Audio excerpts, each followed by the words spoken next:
Jessica Brittany Miller was born on September 11, 1984 in Atlanta, Georgia to parents Billy and Donna. In 2003, 19-year-old Jessica was the mother of a toddler named Maddie. That same year, she married 41-year-old Adolph Neal, who went by Sonny, and he soon adopted Maddie.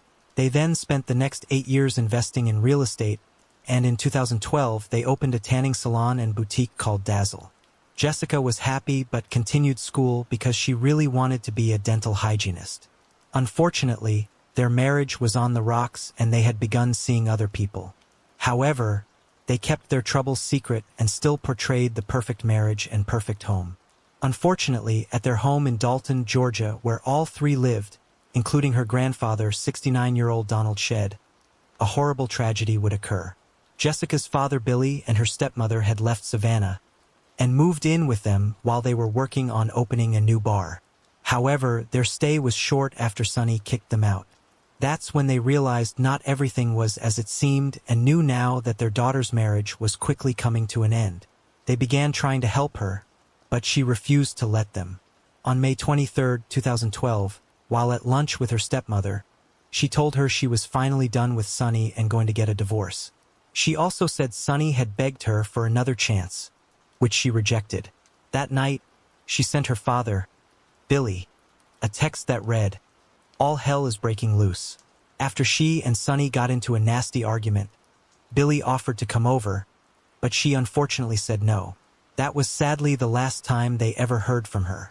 The following morning around 7 o'clock, a neighbor opened their door to find Maddie crying and saying that her great-grandfather was dead and she couldn't find her parents. 911 was quickly called, and when police arrived, they found Jessica dead in the pool house. She had tragically been beaten and stabbed to death. Her grandfather, Don, was found dead in the kitchen. He had also been beaten to death in what investigators described as an extreme overkill. However, Sonny was strangely nowhere to be found and all the vehicles were still at the home. A manhunt ensued for a week before police received a tip that Sonny was spotted walking down Highway 201 and headed toward Varnell. This area is about 14 miles from their house and police were quickly able to capture him. When he was brought in for his interview, he admitted to the murders and said he was mixing Xanax and alcohol that night. This allegedly caused him to go into an explosive emotional rage, but Jessica's family doesn't believe it. They instead think he's a narcissistic sociopath who cheated and abused Jessica before finally murdering her. In order to avoid a trial and have Maddie having to testify, they agreed to Sonny being offered a plea deal that would allow him to plead guilty and be sentenced to life in prison without the possibility of parole. In the end, he accepted the deal in order to avoid the death penalty. Veronica Claire Butler was born on February 28, 1997 to parents Clinton and Amanda. After high school, she became a certified nursing assistant and began working at various nursing homes. She was said to enjoy cooking, gardening, and dancing and was described as a warm and generous individual.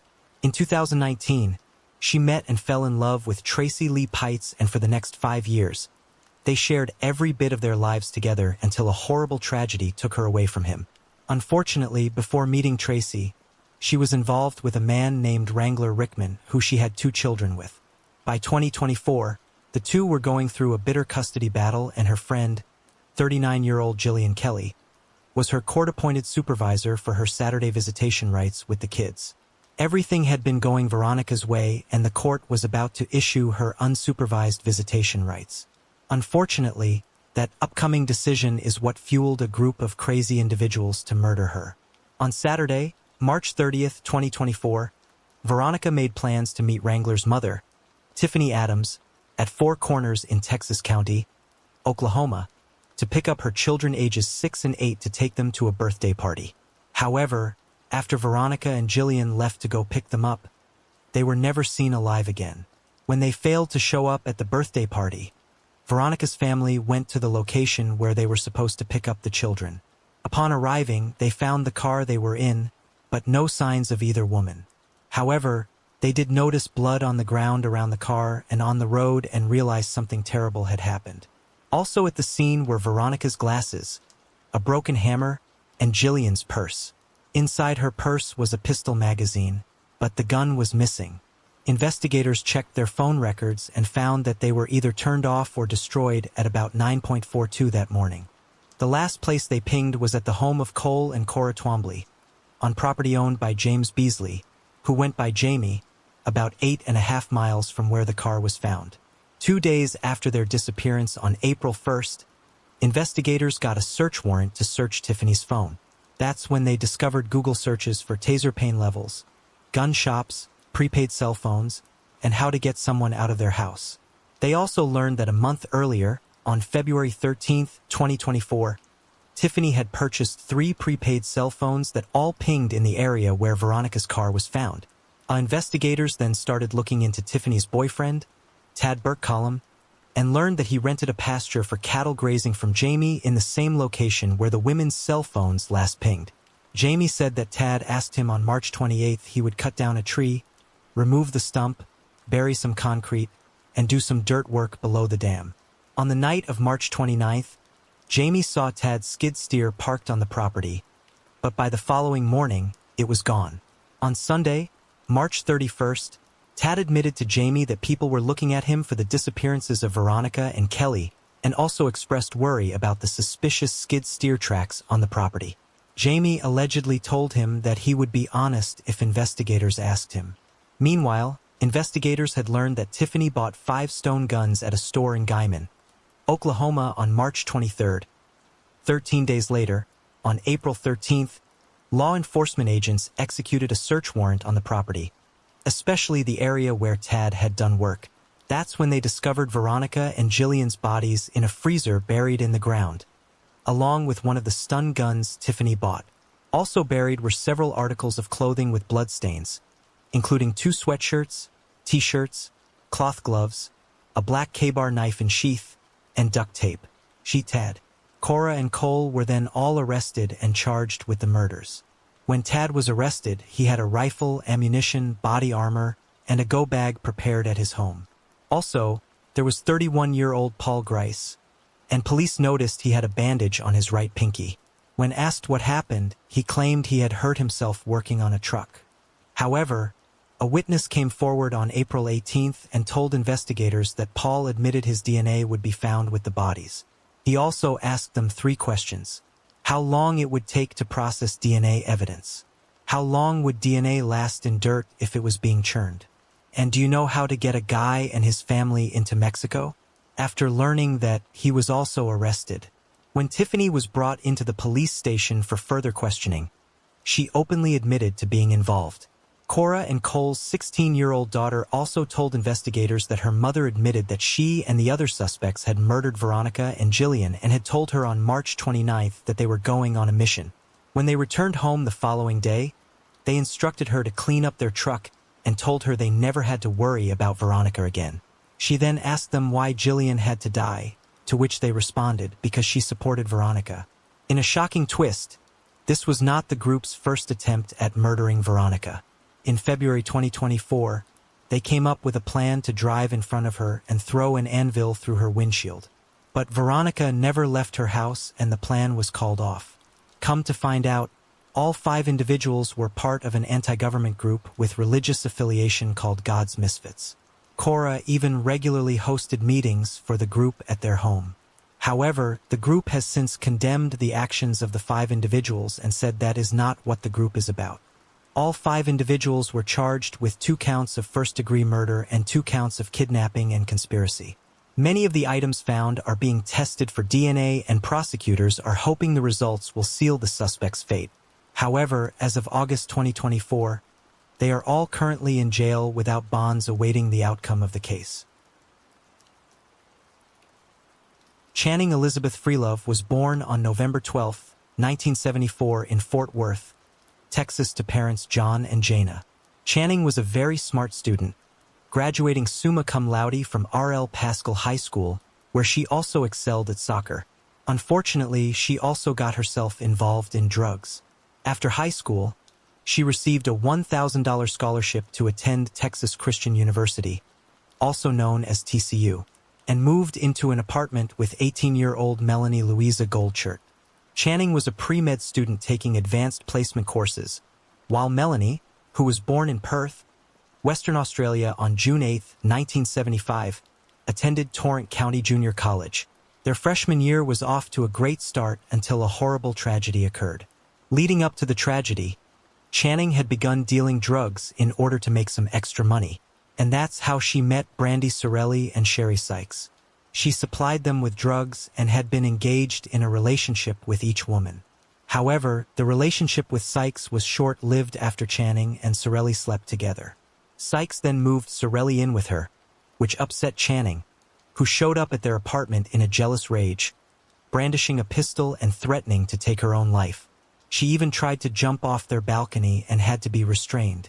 Also at the apartment were 19-year-old Melvin James White II, a.k.a. Boot, and 22-year-old Darren Deshaun Curl, a.k.a. Taz, who were members of the gang Crips and had bought weed from Channing in the past. Once Channing calmed down and left, Sykes said, and I quote, "I'm so angry with her I could kill her." Brandy was also overheard saying, and I quote, "I'm sick of Channing's high school crap. If she ever comes around here again, I'll get rid of her my way." Not long after, on November 11, 1993, Sykes called Channing and asked her to go to dinner so they could work out their differences. Melanie wasn't involved in the drug side of Channing's life, but usually tagged along to make sure she stayed safe. When she and Channing met Sykes at dinner, they had no idea that she was having someone break into their apartment and steal several pounds of marijuana that Channing had recently received from her supplier. This allegedly happened twice and put Channing in a horrible bind because now she only had 1 pound left and owed her supplier $6,000. At dinner that night, Sykes told them that she and Sorelli were heading to Arkansas the next day to visit relatives. The following day, on her 19th birthday, Channing finally confessed to her parents about what she had been doing in a desperate attempt to get the $6,000, telling them she had to pay or her supplier would kill her. A friend of hers even heard her on the phone with the supplier pleading for her life. Unfortunately, they either didn't have the money or refused to give it to her, and she left with nothing but her mother's car. That night, she, Melanie, and another female student named Mary Tuttle went out to celebrate. After returning home, Channing's beeper went off around 10:30 p.m., and she called the number back. It was the leader of the Project What's Crips, Boot White, and he wanted to buy all the weed she had left. She found this strange because he had never bought that much before, so she made sure to bring her pistol with her. Melanie was also worried and decided to tag along. Channing tucked her pistol in her waistband and they left the apartment together, never to be seen alive again. Shortly before 4 a.m., a man riding his bicycle passed a 1984 Oldsmobile parked in the driveway of a home that was typically vacant. On each side of the car, illuminated only by the street lamp, he saw 2 bodies lying face down. The police were called, and when investigators arrived, they identified the bodies as belonging to Channing and Melanie. Both had been shot to death, and Channing's pistol was still in her waistband, which means she likely was caught off guard. The murder weapon was determined to be a .380 caliber handgun. The case wouldn't take long to solve after 2 informants came forward and told police that Sykes and Sorelli had approached them about killing Channing. 2 days after the murders, the women were arrested and charged with solicitation of capital murder. They were also found with 4 pounds of the missing weed. However, investigators didn't believe they pulled the trigger and were looking for White and Curl, whom they believed had actually carried out the horrible deed. On November 18th, 6 days after the murders, police received a 911 call from a grocery store reporting that 2 men were harassing the store clerks. When they arrived, they discovered the men were White and Curl, who already had warrants out for their arrest. They were arrested at the scene and charged with capital murder. 6 days later, it was determined that Sykes and Sorelli never hired them to carry out the murders, and they did it themselves because they wanted to steal the weed that Channing had. Come to find out, Curl had talked on numerous occasions about killing Channing and robbing her. Once it was determined that Sykes and Sorelli really had nothing to do with the murders, the charges were dismissed in January 1994. In the end, Sykes and Sorelli pleaded guilty to drug charges and were both sentenced to 10 years probation. Most believe the women got off easy, especially considering they stole Channing's weed and didn't care that her supplier might kill her because of it. Curl was offered a plea deal but refused and took his case to trial. His defense argued that Curl only murdered the women because White would kill him if he didn't. However, a fellow gang member by the name of Darrell Ellis would testify that on the morning of the murders, he showed up at Curl's apartment and found him wiping blood off his .380 caliber handgun. Curl then drove Ellis by the crime scene while police were there examining it. He then bragged about killing Channing and seeing the horrified look on Melanie's face after she realized she was next. The two men then drove to some railroad tracks and hid the gun under some brush. Wyatt and Curl were also suspects in the murder of Robert Crenshaw, who worked as a cook at a restaurant. Curl was also linked to 2 drive-by shootings and a jailhouse assault on a deaf-mute prisoner. In the end, he was found guilty of capital murder and was sentenced to life in prison. 5 weeks later, White pleaded guilty and was also sentenced to life in prison. Sadly, it turns out that her supplier had actually believed her when she told him she had been robbed and was willing to work with her on it. If it weren't for Curl and White, both women would likely still be alive. Noah Kenneth Bush was born on January 22, 2016 to Demetrius and Antonio. In 2024, 8-year-old Noah was living in Jessup, Georgia with his mother and her boyfriend, Stephen Fuller. Noah was in the 2nd grade at James E. Bacon and was described as a very lively and loving child who showed a lot of ambition. He loved playing sports and video games and dreamed of one day playing in the NBA. Unfortunately, he would never get the chance. On May 15, 2024, at about 9 p.m., Noah left his home on foot with 2 boys he knew, ages 10 and 11, never to be seen alive again. When he hadn't returned by 9 to 10 p.m., his family reported him missing, and a search quickly ensued. That night at 12:30 a.m., a pair of children's shoes were found near a borrow pit, and Noah's family confirmed they were his. Divers entered the water around 3:04 a.m., but after an hour of not finding anything, they decided it would be better to drain the water out. However, the pump broke, and at 8 a.m., the divers got back in the water, and within 15 minutes, they sadly found Noah's body. At first, authorities didn't suspect foul play, since the autopsy determined he had no injuries and died from drowning. Regardless, his family was adamant that he was afraid of the water and would have never been near the borrow pit at the construction site. The community also believed there was more to the story. A few weeks later, investigators discovered some new information that shocked everyone when the 10 and 11-year-old that Noah was seen with were arrested. The boys had let it slip that one of them had pushed Noah into the deep portion of the borrow pit that they were wading in after getting into an argument. One of the boys' mothers, Natalie Hardison, was also arrested and charged with probation violation and making false statements. As for the 11-year-old, he's been charged with involuntary manslaughter, and the 10-year-old has been charged with concealing the death of another. As of August 2024, all 3 are in custody, awaiting the outcome of the case. Susan Heather Stubbs was born on August 11, 1974 in Russellville, Arkansas to parents Cherry and Shirley, and went by her middle name. In 2016, 41-year-old Heather was living in Conway, Arkansas, and was the mother of 3. Unfortunately, she was dating Scotty Ray Gardner, a dangerous career criminal who was paroled on December 4, 2014 after serving 23 years in a state prison for attempted murder. He was charged with that after shooting his 6-month pregnant wife 7 times. Before that, he served 3 years in prison starting in 1986. Not so surprisingly, the relationship quickly turned tumultuous and Heather obtained an order of protection against him. However, she later requested it to be dropped. On March 6, 2016, Heather and Gardner returned to their motel room at the Days Inn in Conway, Arkansas, after attending church when they got into a nasty argument.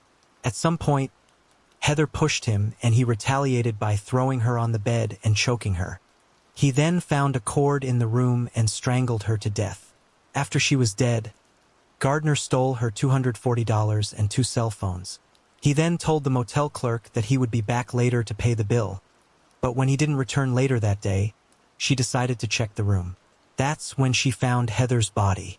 After fleeing the scene, he sold Heather's phone for $150 and sold an iPad and watch in the parking lot of a casino in Oklahoma. However, he wasn't alone and had two other men with him. After leaving the casino the following morning, all three returned to Hot Springs, Arkansas, which is where police were able to track him down. Once he was in custody, he was taken back to Conway and brought in for questioning and actually confessed to the murder. He had also told his ex-wife, Jewel Magenty, before the murder that he was going to kill Heather. He then confessed to Jewel after the murder and said she got what she deserved. In the end, Gardner was found guilty of capital murder after jurors deliberated for only 12 minutes. He was then sentenced to death. Brenda Page was born in Ipswich, England, and studied zoology at University College London. She then earned her PhD in genetics from the University of Glasgow. That's where she met Christopher Merlin Harnett Harrison, and on May 6, 1972, they married. The following year, Brenda was appointed principal of the newly formed genetics department at the University of Aberdeen Medical School, while Christopher stayed in Edinburgh to finish up school. Once he was done and moved to Aberdeen, they bought a house together at 12 Mile End Place. Unfortunately, the marriage was very rocky, with Brenda saying that Christopher could be very unpredictable at times. Sometimes he was extremely nice, while other times he was very nasty and made Brenda feel like she was walking on eggshells. He even assaulted her on more than one occasion, forcing her to be hospitalized. In 1975, Christopher made her move out, and in 1976, she purchased her own flat at 13 Allen Street. After 5 years of marriage, they divorced in 1977. However, Christopher wasn't exactly done and in the end would be dead. After the divorce, Brenda had Christopher banned from the university campus. Unfortunately, the flat she purchased was a bit too much for her income, so she began looking at other ways to make money and stumbled upon an ad from Capital Escorts. The job was to escort rich businessmen from the oil industry to dinner and drinks and provide good conversation, something that Brenda loved. She also didn't keep the escort side job a secret and told her friend, sister, and mother about it. However, Christopher also found out and called her a whore and allegedly began stalking her. Unfortunately, in 1978, her new life would end just as quickly as it began when a horrible tragedy occurred. On July 13th, 32-year-old Brenda arrived home from the university, got ready, and headed out for the night. She enjoyed dinner and drinks at the Treetops Hotels in Aberdeen with two businessmen before driving herself home around 2:30 a.m. The following day, she failed to show up for work, which concerned her coworkers, who knew that she rarely missed a day. One of her coworkers tried calling her, but there was no answer. So he contacted her elderly neighbor Elizabeth Gordon and asked her to go over and check on Brenda. That's when she was found in her nightgown, beaten to death. Investigators determined that her killer had entered the apartment through a window and waited for her to return home. A massive search got underway, looking for the murder weapon and possibly even the killer's blood-stained clothes, even asking the public to check their trash cans. Unfortunately, nothing was found. Christopher was arrested and brought in for questioning, but there was no evidence at the time to link him to the murder, and the case would ultimately go unsolved for the next 40 years. After the murder, he left town and moved to the Netherlands. In 2020, 78-year-old Christopher was finally arrested for the murder of Brenda after his biological DNA was found on her bedding, despite him telling police they never had sex in her flat. They also had tiny flakes of paint that were discovered on the window and matched flakes found inside his car. During the trial, it was discovered that Brenda told her friend that when they were still living together, she was afraid he would kill her. She even fled the home one night and sought refuge at a police station. In the end, in March of 2023, 82-year-old Christopher was found guilty and sentenced to life in prison with the possibility of parole after 20 years. This means he will most likely die behind bars and will never be able to hurt anyone ever again. Michael Moan, who went by Eli, was born on February 16, 1997, to parents Charles Moan and Kim Thomas Jackson. In 2014, 17-year-old Eli was a senior at Mayfield High School in Mayfield, Kentucky, and was also the school's mascot. He was said to have a bubbly personality who loved people and they loved him back. Unfortunately, his mother, Kim, had been dating a career criminal named Terry Lee Froman for the last 4 years, and the relationship had begun to sour. Then on August 20th, 2014, she broke things off and asked him to move out. Apparently, he did nothing to help them out, forcing her to pay the rent and all of the bills. Instead of staying there that night, she and Eli chose to sleep over at her father's home. The following morning, on August 21st, Kim went to work at the nursing home Mills Health and Rehab Center. After arriving, Froman shockingly showed up and entered Kim's office. This seriously concerned her coworker, who knew they had a very tumultuous relationship and had just broken up the night before. In order to get him out of her office, Kim's supervisor knocked on the door and told her she was needed in a meeting. Froman then left, but not before saying, and I quote, "Kim has made me lose everything. Now I will make her lose everything, no matter the cost." A little over a week later, on Labor Day weekend, Froman finally moved out. However, he wasn't quite done with her and began texting her neighbor Kurt Stafford, wanting to know if any men had shown up at the house. The first time Kurt said no, but the second time he asked, Kurt responded that he didn't want to get involved. A week later, on Friday, September 12, 2014, just before 5 a.m., Kurt suddenly woke up to the sound of gunshots. Around 6 a.m., he stepped outside but didn't notice anything. About an hour later, 911 received a call from a gas station employee in Paducah reporting that a woman had been abducted. Police checked the surveillance footage and saw a naked Kim attempt to flee his 2004 white GMC Yukon before Froman grabbed her by the hair, forced her back inside, and then drove off. He then showed up at his mother's home covered in blood. She tried to find out what was going on, but he wouldn't tell her, so she called 911. He then called a friend of his by the name of David Clark and admitted that he had just murdered Eli and had fled a couple of hours away from Mayfield. However, he wouldn't tell David his exact location. David, in a desperate attempt to find Kim, called Froman's daughter Alexis. She contacted her father crying and asked him to let Kim go, but he refused. David then called the Paducah police and they had him come up there and make several recorded phone calls to Froman. During those calls, he once again confessed to killing Eli after he tried to stop him from kidnapping Kim. He also said on the calls that he was going to kill her as well. Sadly, they were unsuccessful in getting him to release her, and when he called them back, he said, and I quote, "She's dead, I shot myself." Ohio State Highway Patrol finally caught up with him right as he was firing his weapon, and a tactical team was subsequently deployed and able to apprehend him. After Froman was taken into custody, they found that he had shot himself in the upper chest and Kim had been shot a total of 4 times. They also discovered that she had been beaten up pretty badly before being shot to death. Meanwhile, 3 of Kim's co-workers showed up at her house after police contacted her work and sadly found Eli dead in the front yard. Froman survived his self-inflicted gunshot, and on June 13, 2017, he was convicted of aggravated murder and kidnapping and sentenced to death. Kimberly Jo Medlin was born in Ann Arbor on December 1, 1970, and went by Kim. In early 1997, 26-year-old Kim was living in Monroe, North Carolina with her husband Bridger, and worked as a waitress at a strip club in Charlotte. She loved her job and the money was very good. There was always a lot of unwanted attention, but she knew how to handle herself. When she would get off work in the early morning hours, she would always call her husband and tell him she was leaving. However, one of those drives home would sadly prove to be deadly. Earlier that month, as she was driving home, an angry driver got behind her and began honking their horn and following her extremely close. Out of fear, she decided to make a detour to the police station and reported the incident to several of the officers on duty. Unfortunately, this would be the biggest mistake of her life. 2 weeks later, on March 29, 1997, she left the club and would never arrive home. Around 4 a.m., her red Jeep was found on the side of the road, still running with the lights on, and the window rolled down. Her purse and cash from the night were on the seat, but she, along with her driver's license, were nowhere to be found.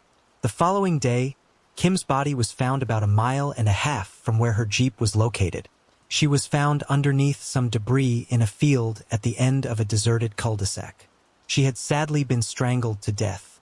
Robbery was quickly ruled out because none of her money was taken, and she was still wearing her wedding ring and other jewelry. An autopsy revealed that not only had she been strangled, but she had also been severely beaten. They also found signs that her hands were bound with something, but removed before her killer left the scene. However, there were no signs of sexual assault.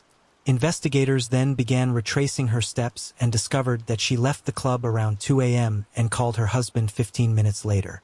After speaking with Bridger, he fell asleep while waiting for her to arrive home.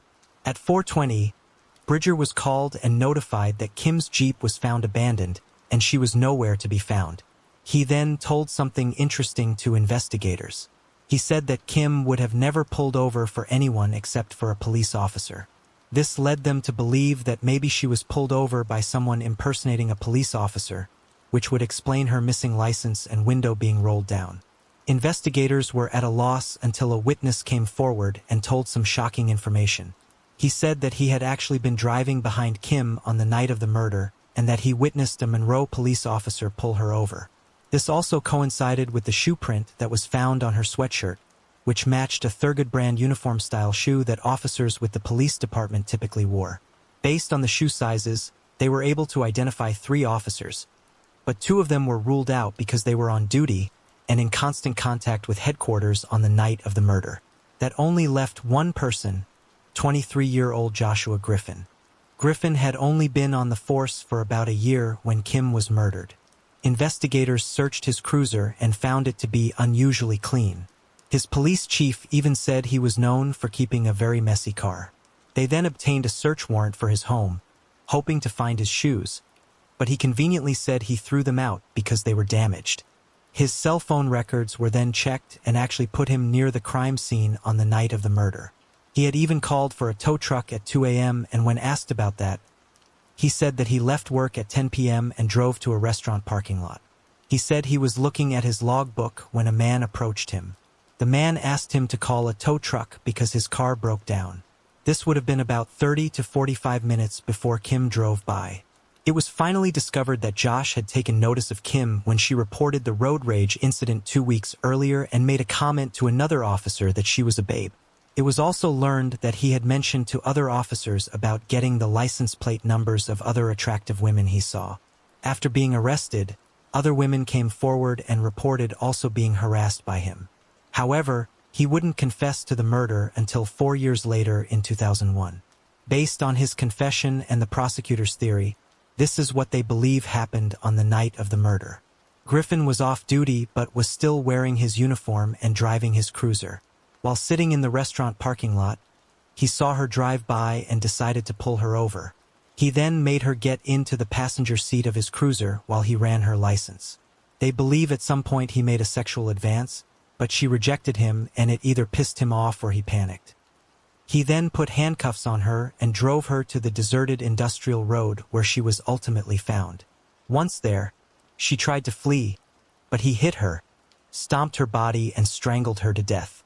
After she was dead, he threw his boots into a retail store's dumpster and cut up her license and flushed it down a toilet. When he confessed, he lied to make himself appear to also be a victim in the case. He claimed he owed drug dealers money for steroids and they said he could pay the debt by kidnapping Kim and turning her over to them. He said he murdered her while the drug dealers were holding him at gunpoint. Clearly, this part of the story is not true. Regardless, he was already serving life in prison after being found guilty of first-degree murder and first-degree kidnapping in 1998. Latrice Renee Mays was born on November 20, 1986. In 2013, 26-year-old Latrice was a mother of 5, living in an apartment in Grand Rapids, Michigan with her boyfriend Jaleel Hoskins, who was the father of 2 of her children. Unfortunately, their relationship was very tumultuous, and she had plans to move out, but would never get the chance after she strangely went missing. Before her disappearance, police received a call about a domestic assault at their apartment. However, when they arrived, they said they couldn't find any evidence to support the claims that a physical altercation had occurred and Hoskins was never arrested. Then on March 19, 2013, the day Latrice went missing, She was seen near her apartment on the corner of Division and Burton Streets. The following day, she failed to pick up her daughter from school at 3:30 p.m. I'm guessing someone else took her to school that morning. When the school called her family to let them know that Latrice never showed up, they knew immediately something was wrong and reported her missing. Investigators quickly honed in on Hoskins as their main person of interest. However, when they went to question him on March 21, 2013, he claimed he didn't know where she was. Investigators had a forensics team go through their apartment looking for evidence of foul play, but nothing was found. A month would go by with no leads until Hoskins' cousin, Gregory Shanklin, was arrested and charged with perjury. Hoskins was also arrested on a parole violation. While being questioned by investigators, Gregory shocked them when he began telling them information about Latrice's disappearance. He said that Hoskins and Latrice had been fighting on the day she disappeared because of an incident that occurred a month prior. Allegedly, Hoskins had gotten into an argument with the father of two of her children, Kenneth Harris, at a local bar. The argument ended with Hoskins stabbing Kenneth, and Latrice was the only one who witnessed the ordeal. Thankfully, the stabbing was not fatal. However, since Hoskins was out on parole, he was worried he would be sent right back to jail. So he decided to get rid of the only witness. He told Gregory that he choked her to death, wrapped her up in a sheet, and disposed of her in a dumpster at the Peppercorn Apartments in Wyoming, Michigan, a little over 2 miles away. Unfortunately, when investigators tracked down the dumpster, it had already been emptied and the contents incinerated. Equipped with this new information, Hoskins was charged with Latrice's murder. His trial began on December 10, 2013, but the following day, the trial ended when he decided to plead guilty to second-degree murder. He even apologized to her family. However, his demeanor quickly changed when the judge handed down a sentence of 50 to 100 years in prison. I guess he thought pleading guilty would get him a lesser sentence. If things weren't already bad enough, Hoskins decided to stoop even lower by writing a letter to Latrice's family where he blamed her for her own demise. If Latrice's remains were really put in the dumpster, they are sadly gone forever. Robert Mack Kennedy III was born on July 7, 2001, and went by the nickname Little Man. In 2017, 16-year-old Robert was living in Williamsburg, Kentucky, and was described as an intelligent individual who was very much against drugs. Unfortunately, his family didn't quite feel the same way, and it would ultimately lead to a horrible murder. At the time, Robert was living on Deep Branch Road with his mother, 36-year-old Imogene Orme Gardner-Bittner, and his stepfather of about 2 years, 24-year-old Christopher Michael Bittner. The home was owned by his maternal grandmother, Kathy Faulkner, who was allowing them to live there while she was out of town. On September 13, 2017, Kathy arrived at the home to find a horrifying scene. Inside, she found her daughter, Imogene, dead with a bag over her head. In a panic, she called her sister, who lived just down the road, and then quickly called 911. While on the call with the dispatcher, she said, and I quote, "It looks like they put a bag over her head, oh my God," and then clarified a bit and said, "I have been having some problems out of some guys in Indiana, but I think that they put them in jail or something, I don't know." Then Robert and his stepfather Christopher were also found dead on the property. All 3 individuals had sadly been strangled to death with zip ties, and they had been dead for around 2 days. As investigators began looking into the case, they discovered that Kathy had met a man in 2012 or 2013 by the name of Darnell Chivers. At the time, he was in prison in Indiana, but he moved in with her after being paroled in 2016. At some point, Chivers stole Kathy's truck and heroin. She called and asked him to return it, and he arrived back at her house with it on August 17, 2017. However, he was in his Cadillac Escalade, along with Jeremy Hatfield and Anthony Hester, also known as Tony G. Then all 4 of them left, including Kathy, and drove to a nearby Walmart. When the men were inside, Kathy stole the vehicle and returned home. She and some of her friends then armed themselves, and the 3 men found a ride back to the house, and a nasty altercation occurred. In order to get back at Kathy, Chivers poured about 3 ounces of her heroin on the floor. The police were then called, and Hatfield and Hester ran into the woods and hid out because they were on probation in Indiana. When police arrived, Kathy said she wanted Chivers away from her home, so they drove him into town and let him go. Meanwhile, two of Kathy's friends, one being a juvenile, looked in the Escalade and found a backpack that contained 2 handguns, zip ties, gloves, and other items. The two friends took the 2 guns and left the rest of the items. When Kathy realized the guns were gone, Christopher went and asked for them back, but they only gave him one of the weapons. In January 2018, Chivers was questioned by police after being arrested in Ohio on unrelated charges. He admitted to being at Kathy's home in August of 2017, but denied going back and murdering her family a month later. In December of 2018, Chivers, Hatfield, and Hester were arrested and charged with 3 counts of murder, burglary, and tampering with physical evidence. They were arrested after Hatfield decided to cooperate with investigators. On the day of the murders, all 3 men arrived at Kathy's home but noticed her vehicle was gone. Thinking no one was home, they decided to steal her safe, which they thought contained drugs and cash. The 3 men forced their way inside the house through the back door, but were shocked to find Robert, Imogene, and Christopher inside. Chivers was armed with an AR-15, and Hester had a handgun. They then strangled all 3 and poured bleach over everything in an attempt to get rid of DNA evidence. At the time of their arrest, Hatfield had a weapons charge against him and was extradited back to Kentucky a month prior. As for Chivers, he was already in jail in Ohio for unrelated charges. Chivers' trial has since been delayed because he needed a mental health evaluation before the judge would allow him to stand trial. He also refused an attorney because he wanted to represent himself, but they appointed him a defense anyway, and he entered a not guilty plea on Chivers' behalf. As of August 2024, all 3 men are still awaiting the outcome of the case. Ashley Nicole Bush was born to parents Randy and Rhonda Boone in Rogers, Arkansas on August 1, 1989. She was described as a very loving individual who enjoyed helping others. In 2022, 33-year-old Ashley was a divorced mother of 3 engaged to Josh Willis living in Maysville, Arkansas. Ashley was also 31 weeks pregnant with a baby girl she had already named Valkyrie Willis. Unfortunately, she was having some complications during the pregnancy and was ordered by her physician to take time off work and rest. However, that would put them in a financial bind, so she began looking for work-at-home jobs when she stumbled upon a Facebook group for moms looking for employment. On October 25, 2022, she came across a woman in the group named Lucy Barrows, who said she could give her some free baby clothes and help her get a job working from home.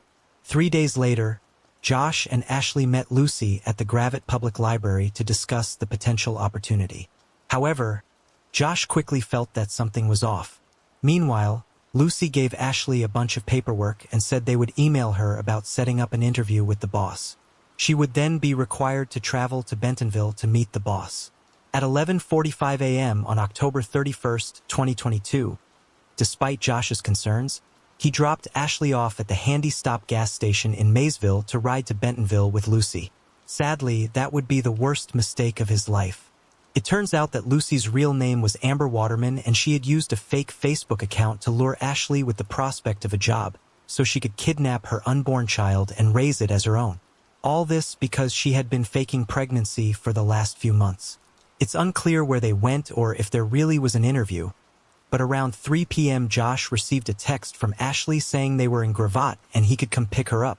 After arriving, he saw Amber's truck with Ashley inside pass by, but they continued driving. He tried to follow the truck but lost them as they headed north on Highway 43. Sadly, that was the last time he ever saw her alive. He knew immediately something was wrong and called the police. Her family was able to track her phone and found it in a ditch about half a mile from where she was last seen in Maysville. Unbeknownst to them, Amber had driven Ashley back to her house where she shot and killed her. She then removed the baby from Ashley's womb, but sadly she was stillborn. Afterward, she called 911 and told them she went into labor and the baby was stillborn. After hanging up, she and her husband began driving to the hospital, but the ambulance intercepted them at the Longview store in McDonald County, Missouri. Valkyrie was then pronounced dead at the scene and Amber refused medical treatment. The baby was then taken to a funeral home and the coroner took the placenta. The following day, investigators came to Amber's house and asked her where she was the day before. She said she had been home all day with her son and another child when she went into labor. They asked if she knew Ashley, but she said she didn't. Amber and her husband, Jamie, agreed to let investigators search their home and her truck, which matched the one that Ashley was last seen in. They also asked for her phone, but she claimed she lost it. She was then asked about Lucy Barrows, and Amber claimed they worked together at Walmart but were not close. That same day, Amber and Jamie showed up at the funeral home for the planned ceremony for poor little Valkyrie. While there, Amber said she wanted to have the baby cremated. It's crazy to think that she went through an entire funeral process for a child that wasn't even hers. While there, the coroner showed up to perform an autopsy on the baby and said that Amber began expressing her concerns about a DNA test. The coroner also noted that the baby appeared to have been cut out of its womb. That's when Jamie decided to confess to investigators that Amber had murdered Ashley. 2 days later, on November 3rd, investigators returned with search warrants for their property. That's when they found Ashley's body. It turns out that this whole time her husband, Jamie, thought she really was pregnant. She didn't tell him the truth until investigators came by 2 days earlier. She then led them to Ashley's body, which was wrapped in a blue tarp near their home. He decided to help get rid of the body by burning it in a fire pit. He then put Ashley's burned remains in the back of his GMC pickup truck, drove a short distance away, and hid them. All this took place before going to the funeral home. After discovering her remains, both Amber and Jamie were arrested. Amber was charged with the murder of Ashley and her unborn baby girl, and Jamie was charged with accessory after the fact. In the end, Amber pleaded guilty to the charges, and as of August 2024, her sentencing date is set for October 15, 2024. As for Jamie, his trial is set to take place the same month as Amber's sentencing. Krista Ray Holderson was born on January 25, 1968 in Madison, Wisconsin, and graduated from Madison East High School in 1986. At some point, she met Bart Holderson, who was born on May 14, 1971, and graduated from Balders High School. They fell in love and married on July 30, 1994. Both attended the University of Wisconsin, where they earned bachelor's degrees. After college, they had 2 sons named Mitchell and Chandler. In 2021, they were living in Windsor, Wisconsin, and enjoyed going to college football games in Madison and concerts in the square. While Krista enjoyed crafts, cooking, and interior decorating, Bart was an avid golfer who was also remodeling their home. Bart worked as an accountant for BDO USA and Krista worked as an administrative assistant at Zembrick Automotive. Both their sons were grown and 24-year-old Mitchell was engaged to be married. 23-year-old Chandler, on the other hand, was enrolled at Madison College where he was working towards a degree in information technology. He had also lined up a job with SpaceX. It appeared he had everything going for him. The only problem was it was all a lie and the family's lives were about to be ruined forever.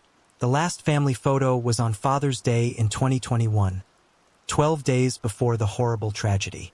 In the photo, Chandler can be seen wearing a neck brace after falling and suffering a concussion. It's unclear if that concussion played a role in the events that were about to unfold. On July 2, 2021, Krista failed to show up for work, which was very much out of character. Her coworker and friend, Daniel Croninger, had a bad feeling and attempted to call her, but there was no answer. So he drove over to her house and saw Chandler, who also lived in the home. He asked where Krista was, and he told him that his parents had gone to their family cabin at White Lake for the 4th of July weekend. He said they were not answering his calls or text messages either, and Daniel suggested he call the police. Chandler would then wait almost a week before reporting them missing. He told police that friends of his parents, who he wasn't familiar with, had picked them up on July 2nd to go to the cabin. He said they had already left when he woke up around 6:15 in the morning. He said he only heard from them once on July 4th. He also repeated this same story to multiple news outlets. When investigators began looking into their disappearances, they noticed Chandler was going door to door in the neighborhood, asking if they had seen or heard from his parents. On July 8th, Mitchell drove 3 hours north to the family cabin to look for them. Langlade County Sheriff's deputies met him there, and together they searched the property but found no signs of Bart or Krista. It also appeared the cabin hadn't been used in a while. After speaking with friends and neighbors of the couple and not finding anything at the cabin, they began to realize that Chandler's story wasn't adding up, so they brought him in for questioning. During the 2-hour interview, Chandler changed his story and said his parents had gone to fix a plumbing problem at the cabin following a storm, and he even helped them pack some tools. They still weren't getting anywhere until a witness came forward and finally provided some crucial information. The woman said she saw a man matching Chandler's description on July 3rd on property owned by the Department of Natural Resources in Columbia County. The man was wearing a backpack and walking away from the Wisconsin River. She said he then did something odd. He walked away from his vehicle toward the highway before turning around and walking back to his car. He was then seen driving his vehicle in reverse with the rear hatch open in a field on a farm. Authorities went and searched the field and found partial human remains, including a male torso. While the search was going on, they questioned Chandler again, but this time he lawyered up. He was then arrested for providing false information about a missing person. Interestingly, on the morning of his arrest on July 8th, he made 6 Google searches that included body found and Bart and Krista. 2 days after his arrest, the remains were identified as belonging to Bart, and Chandler was subsequently charged with his father's murder. Those charges also included dismembering and hiding it. At this point, since they hadn't found any of Krista's remains, they weren't sure if she was alive or dead. It was then discovered that Chandler had shown up at his girlfriend, Catherine Mellender's family's property in Cottage Grove on July 5th and his parents' Subaru. His girlfriend's mother's partner said he showed up at the property around 5:30 p.m. and then disappeared for over an hour. Catherine was brought in for questioning and told investigators that she kept tabs on Chandler through Snapchat because he had cheated on her before and agreed to let them download her data.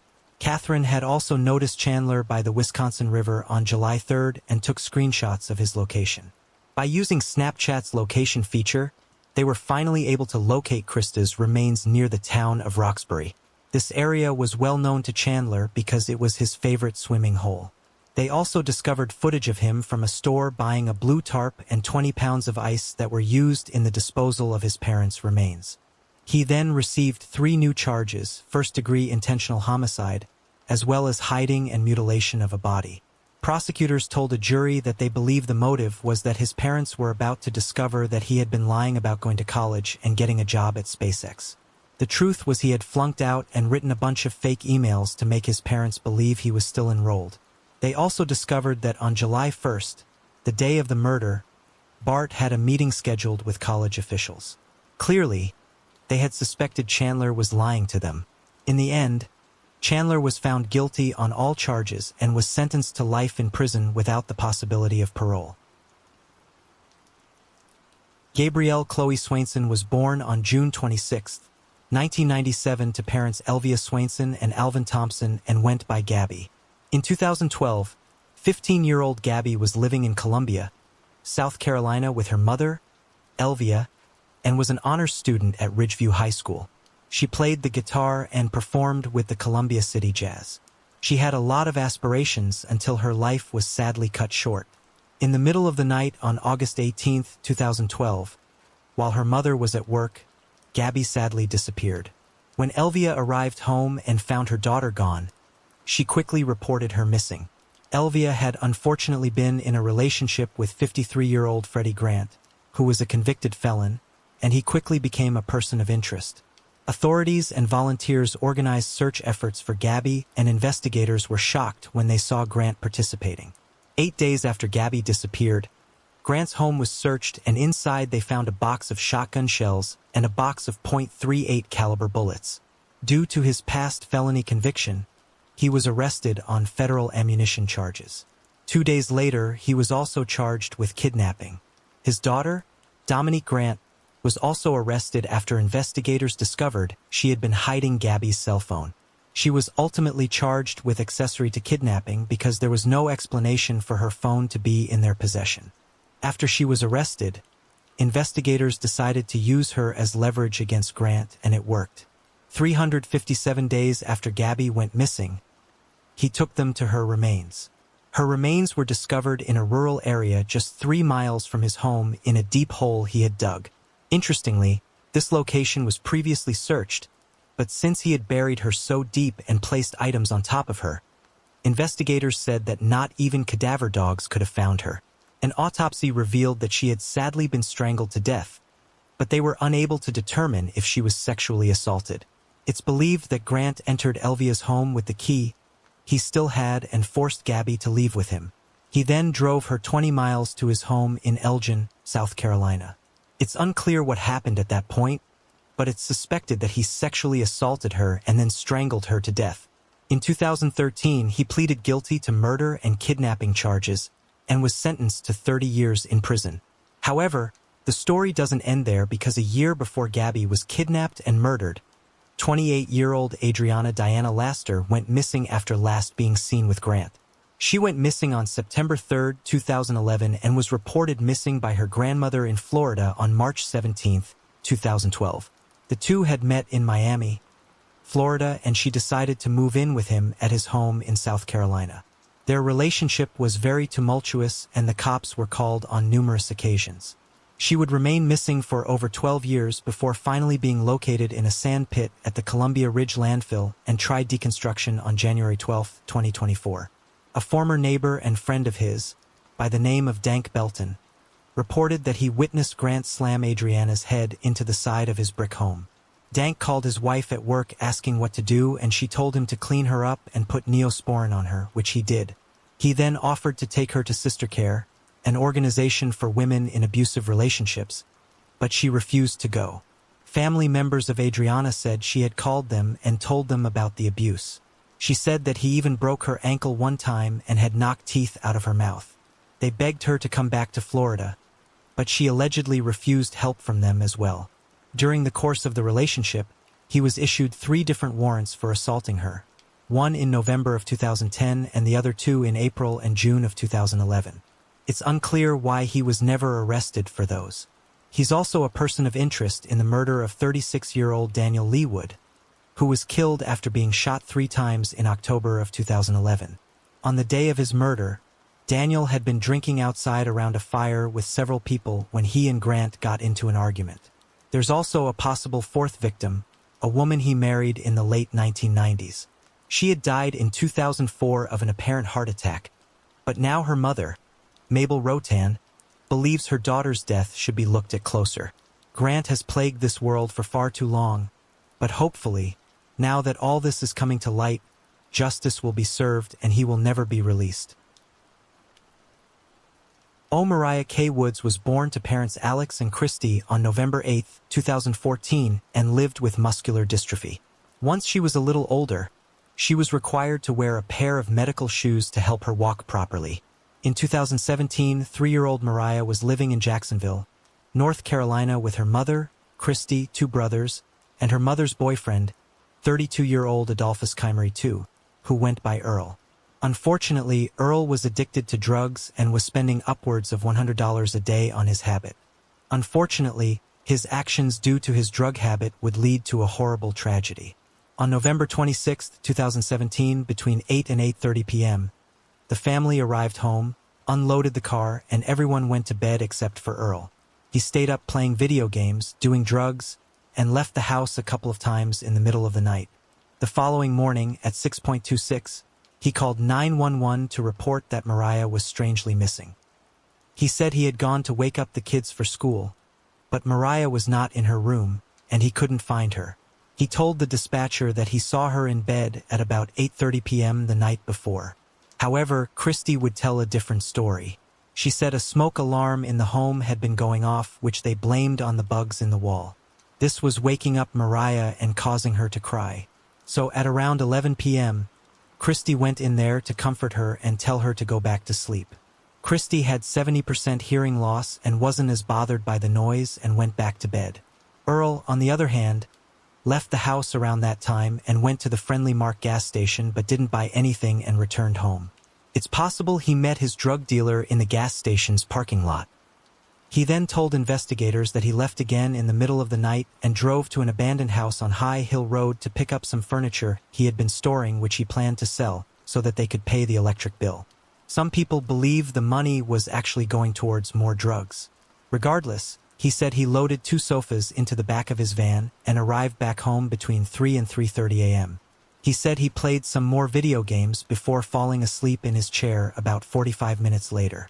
After Mariah was reported missing, an Amber Alert was issued and a massive search involving hundreds of volunteers got underway. When investigators searched the home, they noticed some pink footy pajamas on the floor, and Christie confirmed those were the pajamas Mariah had been wearing. They also seized a section of wall, trash cans, bleach, duct tape, syringes, and a shovel. The day after she disappeared on November 28, 2017, a neighbor reported seeing something strange on the night Mariah went missing. They said they saw Earl loading something into his 1996 blue Plymouth van that was bigger than a book bag. They then saw him leave the mobile home park. Investigators searched his van and found a pink jacket, dressers, zip ties, white socks, and white toddler pants.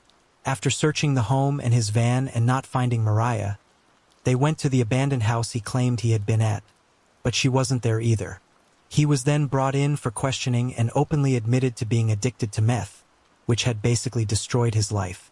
It kept him from holding down a job, and he even gave up his young daughter, whom he had been caring for. On December 2, 2017, 5 days after being reported missing, a dive team was searching Shelter Creek, 30 miles away in Pender County, North Carolina, when they discovered Mariah's body. Her remains were wrapped in 3 plastic trash bags that were inside a zipped couch cushion cover. Also inside were chunks of cement and rocks used to weigh it down. An autopsy found that she had a bruise near her left eye, some scrapes on her face, and 2 hemorrhages on the scalp. However, there were no signs that she had been sexually assaulted or beaten to death. So how did she die? When the medical examiner received the toxicology report, they were shocked to discover that her cause of death was chloroform poisoning. After finding Mariah's body, Earl was quickly arrested and charged with concealing her death. He and Christie were given polygraph tests, and while she passed, Earl failed. He told investigators that on the night she went missing, he accidentally killed her, panicked, and dumped her body in the creek. More of the story was discovered after 2 jail informants came forward and said that Earl admitted to using chloroform to help Mariah sleep while he used meth, and that Christie never knew about it. Sadly, Mariah's father, Alex, had apparently discovered the abuse and had filed court documents to challenge Christie's full custody, but she died before it ever went to court. In 2022, Earl pleaded guilty and was sentenced to life in prison. Shannon Lee Hyatt was born to parents Jim and Jamie on February 25, 1994. Shannon was described as a kind individual who could be very silly at times. She also loved cats and Halloween. In 2017, she graduated with a Bachelor of Psychology from Ohio State University. By 2023, 29-year-old Shannon was living in Columbus, Ohio, and had recently landed her dream job as a fraud investigator with Nationwide Insurance. Unfortunately, she had been in a tumultuous relationship with 27-year-old Chance Donahoe for about a year and a half before finally breaking things off after she discovered he was stealing from her. Not only had he stolen money, but he was also stealing her prescription medications. However, he wasn't happy about the breakup, and a week after asking him to move out, she would be dead. After the breakup, she feared for her safety and had the locks changed and security cameras installed. She also blocked him from all her social media accounts and blocked his phone number. In order to avoid seeing him, she had friends take his belongings to him. It seems like she was doing all the right things. Unfortunately, Shannon didn't fully block him, and on August 28, 2023, he saw a post she made about being much happier since the breakup. Upset, he drove to her home and watched as another man, whom he didn't recognize, parked outside. Now in a rage, he drove the 20 miles back to the home in Powell, where he had been staying, changed into all black clothing, grabbed a knife, and drove back to her house. It wasn't helped that he was doing drugs and drinking while all of this was going on. Once back at her house, he broke in and stabbed her to death in what was described as an extreme overkill. In total, there were over 30 stab wounds. Afterward, he sexually assaulted her remains and smoked a cigarette. Before fleeing her home, he screwed her front door shut to prevent her body from being discovered. After leaving, he went to his mother's house, called 911, and confessed to the murder. He then drove to the Sheetz gas station in Liberty Township, Ohio, just under 100 miles from Columbus, and turned himself in. Sadly, Shannon's family found out about the devastating news about her death while watching the news. In the end, he pleaded guilty to murder and abuse of a corpse, and on August 8, 2024, he was sentenced to life in prison with the possibility of parole after 31 years. Brendan Patrick Tevlin was born on May 2, 1995 to parents Michael and Allison, and grew up in Livingston, New Jersey. Brendan was described as a genuine and honest individual who was just an all-around nice person. He was very intelligent and maintained a 4.0 GPA throughout school. He also loved to surf and play the bagpipes. In addition, he served as a Eucharistic minister distributing bread and wine during communion. After graduating from Seton Hall Prep, 18-year-old Brendan enrolled at the University of Richmond and joined the Lacrosse Club. Unfortunately, during his sophomore year, a horrible tragedy would occur. Just before midnight on June 25, 2014, as Brendan was returning home in his Jeep Liberty from a friend's house after playing video games, he stopped at the traffic light at the intersection of Northfield Avenue and Walker Road in West Orange, New Jersey. That's when 19-year-old Jeremy Vicegrand and 29-year-old Ali Muhammad Brown got out of their car and began shooting at Brendan through his passenger side window. 18-year-old Eric Williams was also with them but stayed in the car. Brendan was hit around 8 times and then tried to flee the Jeep before they shot him again. They placed his body in the passenger seat and Brown drove off in his vehicle to Jeremy's apartment complex. Once there, he stole his cell phone and fled the scene. It turns out that Brown had become an ISIS sympathizer and went on a cross-country crime spree starting in April 2014. Between April and June, he murdered 3 people in Seattle, Washington. All 3 men were finally arrested on August 4, 2014 and charged with Brendan's murder. When Brown was brought in for an interview, he told them he was a strict Muslim who had been angered by the U.S. government's actions in Iraq, Iran, and Afghanistan. He also took responsibility for the murders in Seattle. The first victims were 23-year-old Dewan Anderson Young and 27-year-old Ahmed Saeed, who he murdered after they left a gay nightclub. He also shot and killed 30-year-old Leroy Henderson in the Skyway area of Seattle. A couple of weeks after murdering Brendan, he was involved in an armed robbery in Point Pleasant Beach. In January of 2016, Brown was sentenced to 36 years in prison for the armed robbery. He was then sentenced to life in prison for the murder of Brendan and 2 more life sentences for the other murders. He has since admitted that he was in a bad place at the time and made himself believe that by converting to Islam and becoming a jihad fighter, he could take revenge on the government by murdering innocent civilians. As for Eric Williams, he was sentenced to 17 years in prison while Jeremy Vicegrand only received 7 years. After being released, Vicegrand was right back in prison in 2022, serving a 5-year sentence for a handgun possession.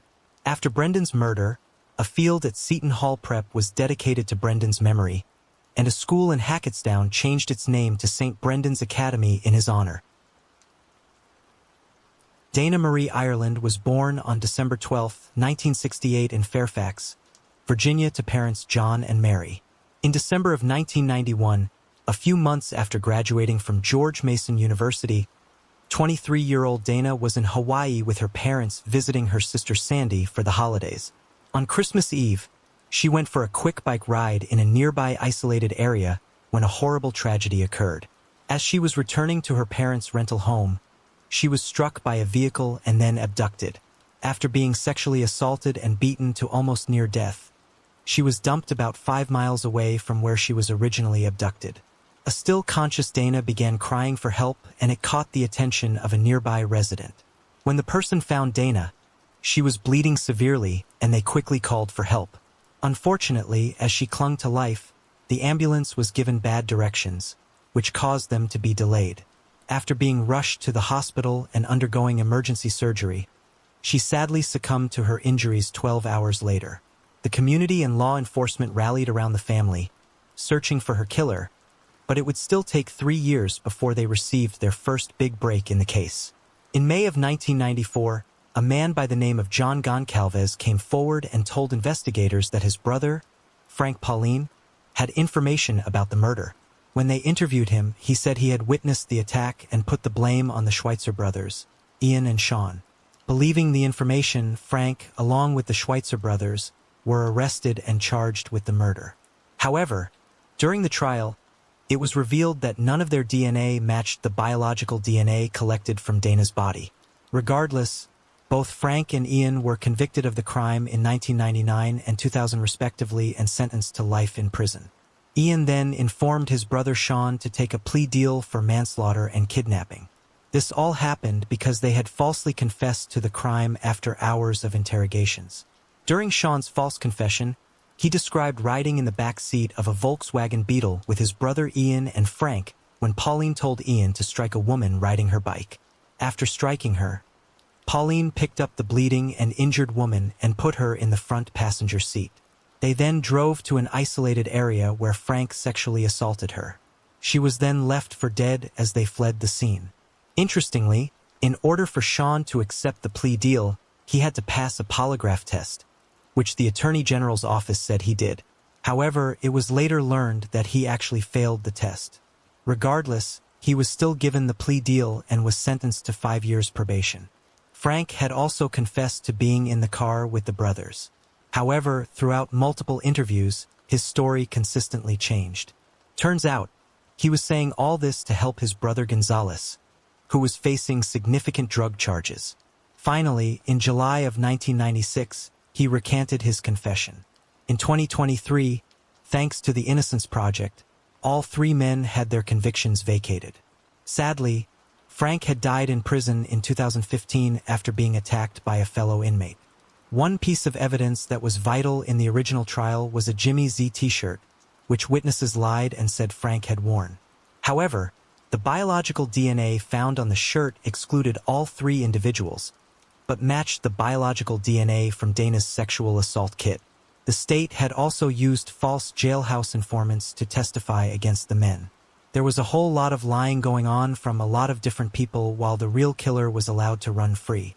Even more was the fact that Ian's Volkswagen Beetle was considered the vehicle used in the crime, even though he didn't purchase it until 3 months after Dana's murder. Not to mention the area where Dana was found was very steep and rugged and would have required a large vehicle to drive in there. It was later shown that the Beetle did not make the tire tracks at the scene. Now that all 3 men were exonerated, they needed to find the real killer, and in 2024, thanks to advancements in DNA, they were led to 57-year-old Albert Laro Jr., who would have been 25 years old at the time of the murder. They were able to obtain his DNA after collecting a used plastic fork he had thrown out. Unfortunately, he learned they were onto him and took his own life days before he was set to be arrested. There is now a federal investigation into why police waited to arrest him. A lot of lives were ruined during this case, but thanks to the Hawaii and New York Innocence Project and modern technology, more and more innocent people are now being released from prison. Maya Catherine Zapata was born on August 25, 1965, and grew up in Louisville, Kentucky. Maya was a very talented musician, learning to play the guitar and piano by the age of 9. Her passion for music would only deepen, and she would gain inspiration from artists such as Billie Holiday and Bessie Smith.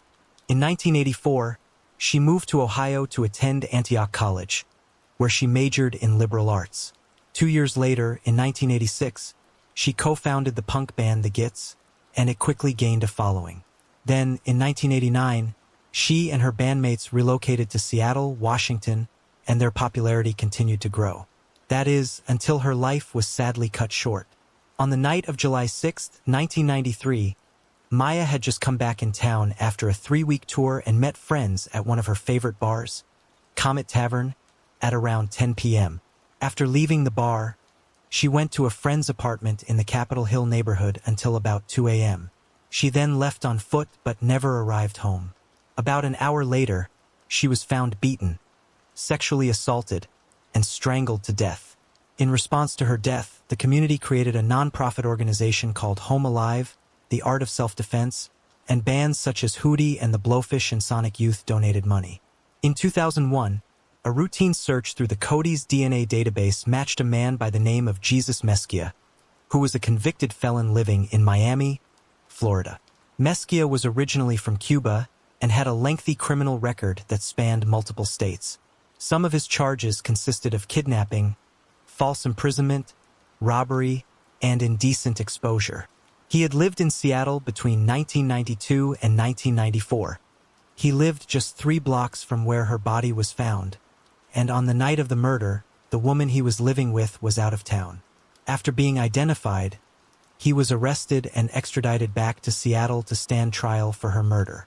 In 2004, he was convicted of first-degree murder and sentenced to 36 years in prison.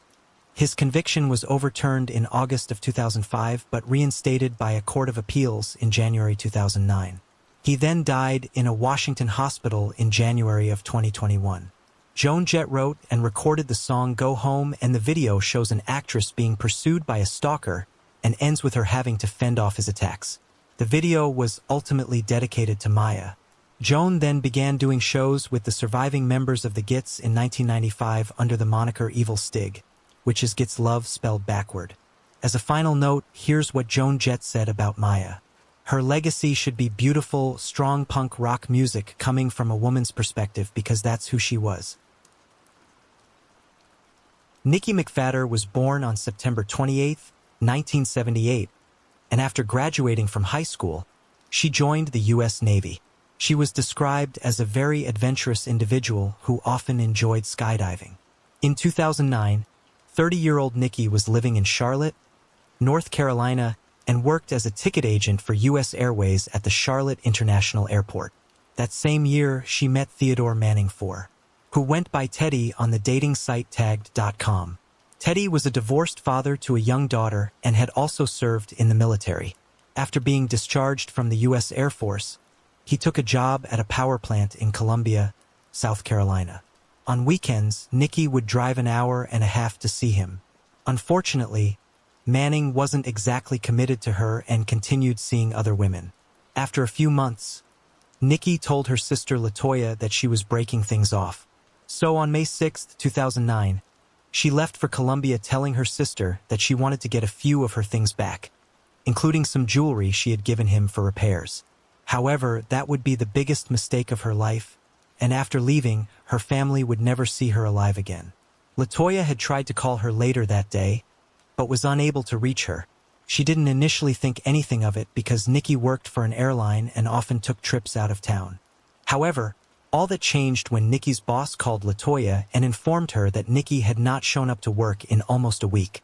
She was then reported missing on May 11th, 5 days after she was last seen.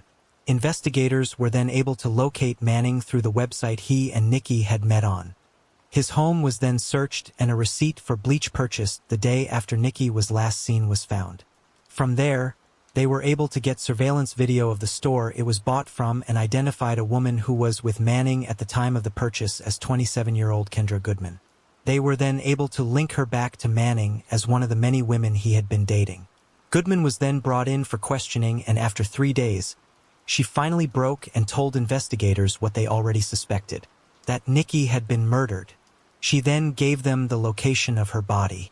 That same day, authorities located her burned-out car with Nikki dead in the trunk in a secluded area off Peach Road, a little over 20 miles north of Columbia. Manning was then arrested, and during the 30-minute ride back to the sheriff's office, the investigators told him they found her car and needed the truth. He then tried to say her death was an accident. He said she picked up his .380 high point and he told her to stop playing around. He claims he tried to take it away from her, but it accidentally went off and the bullet struck her. However, the truth is that when Nikki arrived at Manning's home on May 6th, she gave him one last ultimatum: get rid of the other woman, marry me and start a family. However, Manning responded by saying they were just friends with benefits. This led to a nasty argument, and while Nikki was facing away from him, he shot her in the head. After she was dead, he called Goodman and asked her to come over and help him with something. She claimed that when she arrived, He was doing something to a black Honda and told her it belonged to a friend of his and offered her the car's rims. He then asked her to help him deliver the car and drive him back. She said they drove to a remote area on Peach Road, and he asked her to wait in a church parking lot while he drove the car down a dirt road. She said she then heard a huge explosion, which was Manning setting the car on fire. He then walked back down the dirt road and got inside her vehicle. She said he smelled like gasoline and tried to say they were burning trash. Once the car and body were disposed of, the couple had sex and then Goodman went to work. She said she didn't realize the car belonged to Nikki until investigators contacted her. Investigators found Nikki's blood splatter in Manning's bedroom and found surveillance footage of him using her ATM card. In total, he used her card 7 different times and withdrew $588 from 2 of her accounts. After Manning's arrest, he tried to say that Goodman had come up with a plan to dispose of her remains. While investigators don't believe that, they do believe that she knew Nikki was dead the entire time, especially since she had gone with him to buy the bleach, which she tried to say was for her own home. She was also with him when he used Nikki's ATM card, and then he gave her $80 of the money he stole. In the end, Manning was convicted for her death, but only for voluntary manslaughter, which shocked Nikki's family. He was given 30 years, and will still have to serve at least 85% of that. Goodman was convicted of being an accessory after the fact and served less than 2 years in prison. Her sentence was reduced because she cooperated with the police and testified against Manning.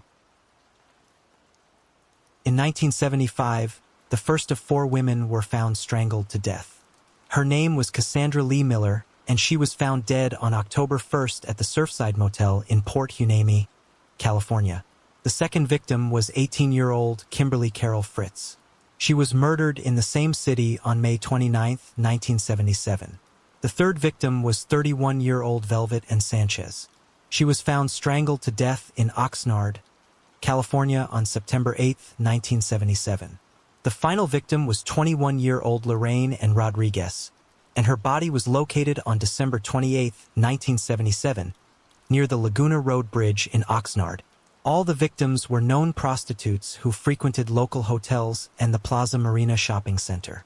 While investigators were certain the cases were connected, they couldn't prove it and their deaths would go unsolved for the next 47 years. In 2006, DNA evidence was uploaded to Cody's, but no matches were found. Then in 2023, biological DNA collected from the crime scene and victims was once again uploaded to Cody's, and this time they got a match to 73-year-old Warren Luther Alexander. From Diamond Head, Mississippi. His DNA was added to the system after he was arrested on March 15, 2022 for the 1992 murder of 29-year-old Nona Cobb in North Carolina. Nona was found strangled to death on an interstate northwest of Winston-Salem on July 7, 1992. On August 6, 2024, Alexander was extradited to California and charged with the murders of Kimberly, Velvet, and Lorraine. He had lived in Ventura County in the late 1950s and 1960s and then again in the 1970s. He was a long-haul truck driver from the 1970s to the 1990s. While he hasn't been charged with Cassandra's murder, they do believe the cases might be linked and are also looking for other possible victims. As of August 2024, Alexander remains in jail, awaiting the outcome of the cases. Julie Mae Bowling was born on November 21, 1961 to parents Harold and Dorothy. In 2006, 45-year-old Julie was married to Mark Bowling, who was 9 years younger than she was and lived in Rocky Mount, North Carolina. However, their relationship was far from perfect and Mark wasn't exactly the most faithful person. He was a mortician and owned the Bowling Funeral Home in Crematory, which had 3 locations. His parents were also morticians and were the reason for his current success. Before meeting Julie in the late 1990s, Mark was involved with a local grocery store cashier named Rose Vincent, who was only 19 years old. They met after he arranged her stepmother's funeral.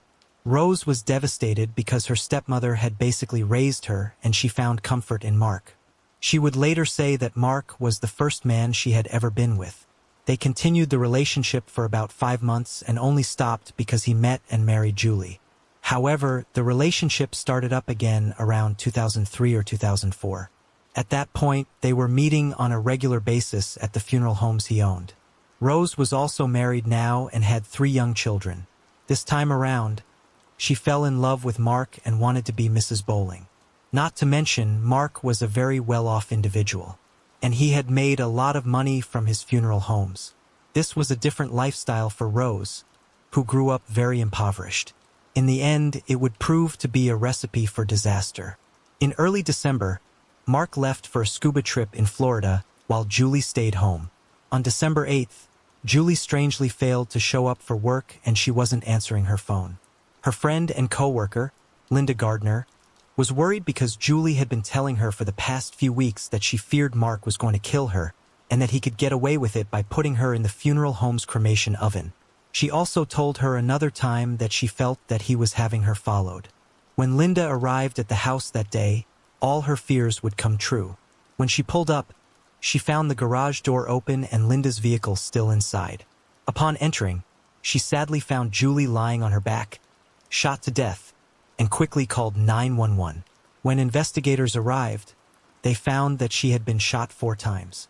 Upon searching the home, they found a gun safe with a lot of .32 caliber Smith & Wesson bullets sitting on the top of it.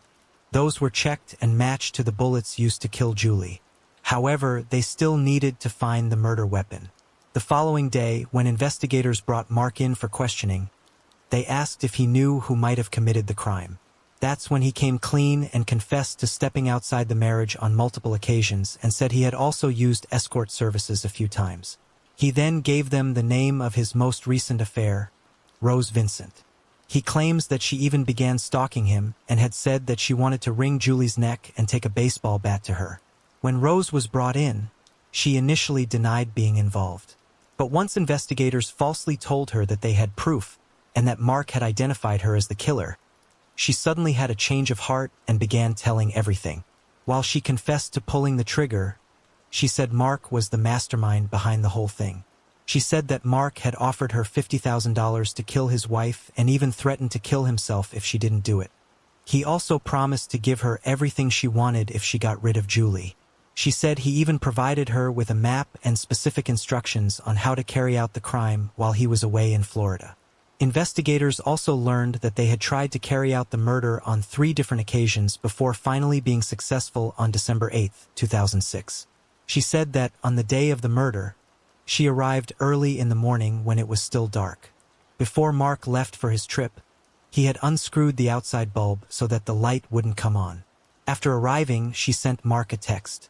Mark responded saying, "Let me call Julie and find out when she is leaving."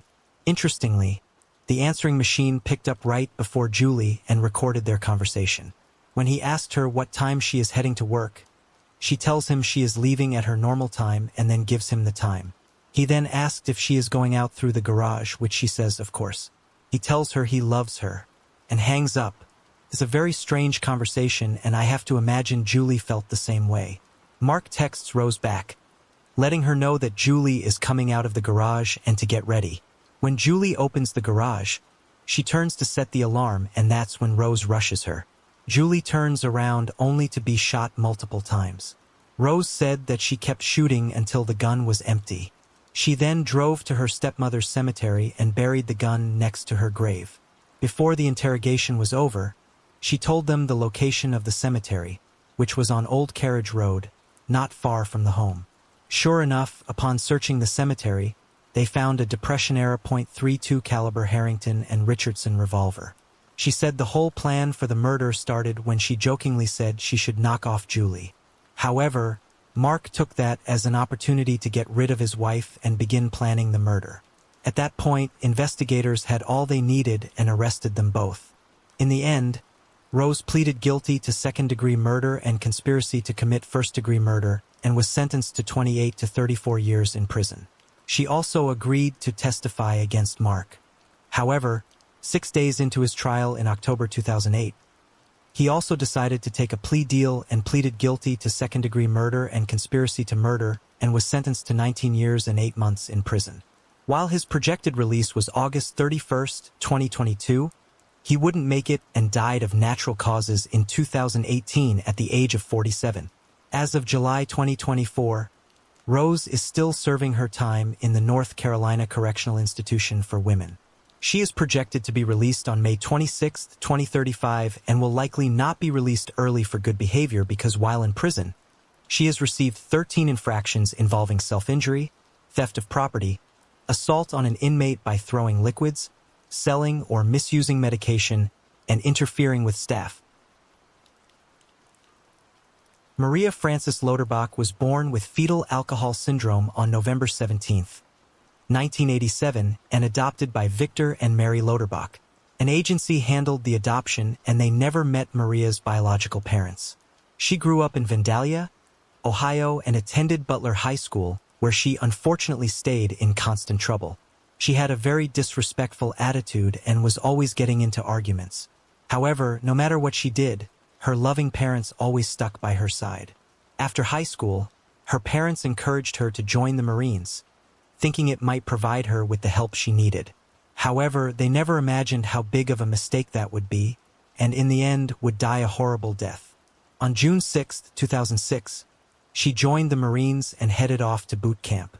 Afterward, she was stationed at Camp Lejeune, a military training facility in Jacksonville, North Carolina. On May 13, 2007, 20-year-old Maria called her mother to wish her happy Mother's Day. While on the phone call, she told her mother she had been sexually assaulted a month earlier by her supervisor, Corporal Cesar Armando Lorraine, while on night duty. Mary was horrified and urged her to report the incident to the police. She did as her mother asked, but instead of reporting it to the police, she reported it to the officer in charge. She was then interviewed by the Naval Criminal Investigative Service. However, the officer in charge was not on her side and told the NCIS that Maria was a troublemaker who was trying to seek retribution against Larian, who he described as a stellar Marine. Maria was then assigned a victim advocate and transferred to a different building. However, she remained in the same unit.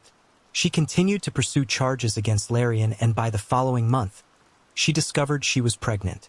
As the months went by, those around her tried to encourage her to drop the charges, but Maria wasn't having it. Around early December 2007, Mary planned to visit her daughter, who was now 8 months pregnant. Maria called her on Friday, December 14th, and expressed her excitement for the visit. She also told her mother that she had to attend a mandatory Christmas party and hated the fact that Lorian would also be there. Mary told her to show up to the party, make sure the necessary people saw her, and then leave. She also asked her to call once she arrived back home, but sadly she would never get that call and never heard from her daughter again. The call she got was from Maria's roommate, who told Mary she found a strange note that read, "I cannot take this Marine life anymore. I am leaving. Sorry for the inconvenience." Mary was baffled and extremely confused because the note didn't match the conversation she just had with her daughter earlier that day. So she began to call around trying to find her. However, people dismissed her concerns and said that Maria would probably show back up soon and that there was nothing they could do. Mary then reported her missing to the Jacksonville police, who assured her they would find her. So Mary went home while investigators began looking for her. While there, she received a call from Maria's cell phone. However, excitement quickly faded when a man on the line said he found the phone on the side of the road, about half a mile from Camp Lejeune's main gate. The man had discovered it because he had a flat and didn't have a spare, so he had to walk to find assistance. She thanked him and asked him to drop the phone at the police station, which he did. After Christmas, when there was still no sign of Maria, Mary headed to Jacksonville to find out what was going on. When she arrived, she discovered that a new detective had been assigned to the case. He was a retired Marine who had worked in security for 30 years, and he realized that investigators had never worked on her daughter's case. There was absolutely nothing in Maria's case file, not the alleged note that her roommate found or anything about the man finding her cell phone. So the two went to Camp Lejeune to meet with NCIS. When they arrived, the detective asked to speak with Lorian, but NCIS's response was, and I quote, "Why he had nothing to do with this. I have no clue why they would say that, because Maria disappeared while pregnant and preparing to testify against Lorian for the sexual assault." Their response was most likely because they had done nothing to protect her when she originally reported the crime and instead sided with Lorien. NCIS was hesitant but set up the interview anyway. Mary and the detective also learned that someone had attempted to use Maria's bank card at an ATM on Christmas Eve and it was called on surveillance. While it was hard to accept, Mary knew Maria was likely gone and vowed to spend the rest of her life if that's what it took to find her. The following month, in January of 2008, investigators got a search warrant to search the backyard of Lorien's house in Jacksonville, Florida. It was there they found a fire pit. When it was removed, they shockingly found Maria's remains. They also found a large amount of Maria's blood inside his home, and it appeared he had tried to clean it up and paint over it. They now had the evidence they needed to arrest him, but he was nowhere to be found. He had fled and left a note which his wife Christina found that claimed that Maria had taken her own life and that he buried her out of fear of being blamed for her death. However, an autopsy proved this information to be false. The autopsy showed that Maria had actually been beaten to death. 3 months later, Lorien was found in a small town in Mexico, and in 2009 he was extradited back to the States, and in 2010 he was charged with her murder. Prosecutors determined that Lorien needed to get rid of her to keep her from harming his military career. He originally hatched a plan to have her move to Mexico, which would leave her with an AWOL charge and ultimately discredit her. However, he couldn't risk her returning and lured her to his home to look at baby clothes and other items. Once there, he beat her to death with a crowbar. Interestingly, DNA actually showed he wasn't the father of her child. Her blood was later found all over his garage and on a crowbar that he gave to a fellow Marine 2 days after Maria disappeared. He then used her bank card and moved her car around Jacksonville to throw off the investigation. He also built a fire in the pit after he buried her remains. In the end, Lorien was found guilty of first-degree murder and sentenced to life in prison without the possibility of parole. He was also found guilty of financial transaction card theft and attempted financial transaction card fraud for using her bank card. Her murderer has since changed the way the Defense Department handles sexual assault allegations. Denise Annette Hubert was born in Modesto, California on November 22, 1967. After high school, she earned a degree in social sciences from the University of California, Irvine, and then moved back in with her parents in Newport Beach. She was described as a very social individual with lots of friends. In 1991, 24-year-old Denise was working as a server at the Old Spaghetti Factory. On the night of June 2nd, she and a coworker named Robert Calvert went to a Morrissey concert in Inglewood after her boyfriend, Stephen Horrocks, was unable to go.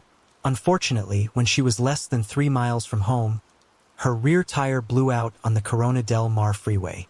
When her parents woke up the next morning and realized she wasn't in her room, they assumed she spent the night at Rob's place or maybe her friend Tammy Brown's house. She called Tammy that morning to see if Denise was there, but sadly she wasn't. She in turn called Rob, who said the last time he saw her was when she dropped him off at home after the concert. Tammy then decided to drive the route that Denise would have taken. That's when she discovered Denise's car with a flat tire on the side of the freeway just before the Newport Beach exit. Unfortunately, Denise was nowhere to be found, and missing along with her were her car keys and purse. Police began searching the area with helicopters and canine units. The dogs were able to track her scent for about 75 yards before it vanished. They brought Rob in for questioning, who said he and Denise had gone for drinks at a local bar after the concert, and that she dropped him off around 2 a.m. He agreed to a polygraph and passed. Rob told investigators about Denise's boyfriend, Steve, but he had a solid alibi and was also ruled out. A few years later, retirees Jack and Elaine Court had moved to Prescott Valley, Arizona, and began selling paint supplies at a local swap meet. In July of 1994, they met a new vendor by the name of John, who sold painting-related items. John invited the couple out to his house to see his inventory, and they agreed with the hopes of buying stuff for their business. However, when they arrived at his house, they saw a 24-foot yellow Ryder moving truck parked in the back driveway and found that very strange. Regardless, they bought their supplies and left, But Elaine couldn't get the thought of that truck out of her mind. Thinking it might be stolen, they went back and secretly wrote down the license plate number. They then gave the plate information to a customer of theirs who worked as a deputy.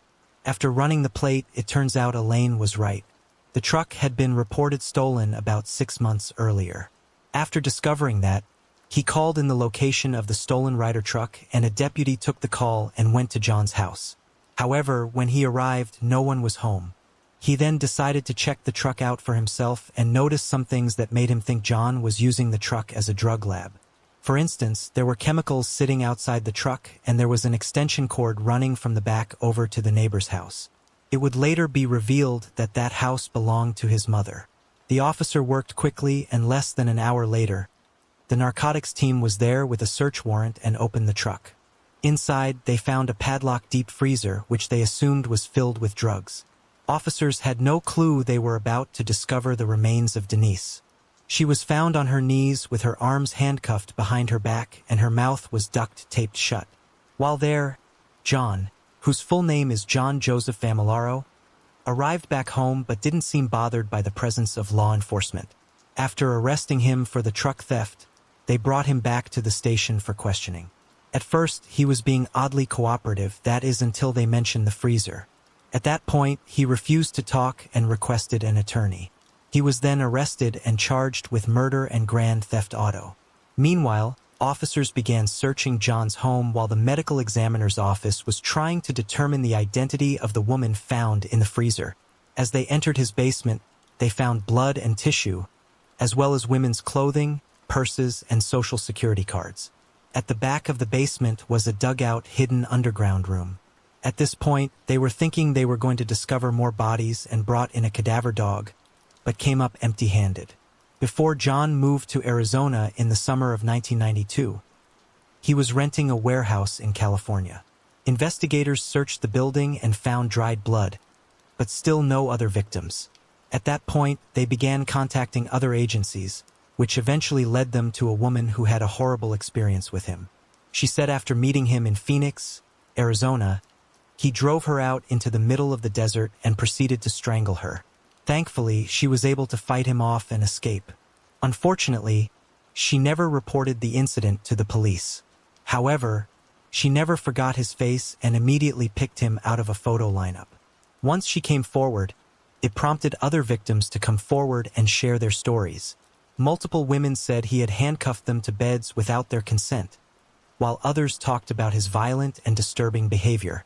Eventually, they were able to identify the remains as belonging to Denise. Inside his home, they found her purse with her identification inside, along with her clothes and newspaper clippings about her disappearance. He had even recorded an episode of Inside Edition that featured Denise's case. Since the warehouse where he ran his painting business in Laguna Hills, California was not far from where Denise's car was found. Investigators theorized he stumbled upon Denise while she was trying to fix the flat on her car. They believe he struck her with a hammer and drove her back to the warehouse where he proceeded to sexually assault her. Once done, he killed her. Luminol was sprayed on a room in the back of the warehouse and revealed lots of blood on the walls. As to why he killed Denise's body, investigators say he was a hoarder and could never throw anything away. John has since been dubbed the Icebox Killer, and in 1994, he was found guilty and sentenced to death. Strangely, they've never found any other bodies. It could be that Denise was his first murder victim, especially considering the lengths he went to preserve the body. Plus, it's possible he dug out the area in his basement in preparation for more murders. It's now been 30 years since he was sentenced to death, but as of 2024, he is still awaiting execution at California's San Quentin State Prison. Delamar Vera was born on December 5, 1997 at Temple University Hospital in Philadelphia to Lysita Cuavis, who went by Luz and Pedro Vera.